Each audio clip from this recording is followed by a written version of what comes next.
চটজলদি পনিরের এই রেসিপি পাউরুটি অথবা রুটি দিয়ে দারুণ খেতে লাগে। কাজু, সর্ষে, পোস্ত, কাঁচা লঙ্কা, নুন, হলুদ, চিনি দিয়ে ভালো করে বেটে নিয়েছি। তার মধ্যে পরিমাণ মতো টক দই আর কাঁচা সর্ষের তেল দিয়ে ভালো করে গ্রেভিটা তৈরি করে নিয়েছি। আর টক দই দেওয়ার কারণে নুন চিনিটা কিন্তু একটু বেশি পরিমাণে দিতে হয়েছে টকটাকে ব্যালেন্স করার জন্য।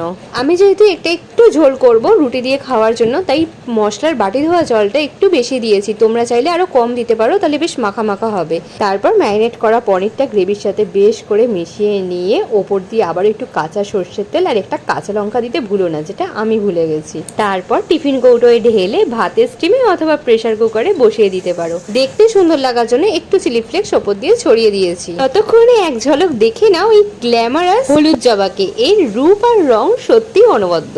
এর মধ্যে একটু আমচুর পাউডার দিয়ে দিলে খেতে আরো ভালো হয়। আমার খেয়াল ছিল না, কিন্তু পরে আমি একটু মিশিয়ে নিয়েছিলাম, তখন খেতে কিন্তু আরো সুন্দর লাগছিল। যাই হোক, টাটা।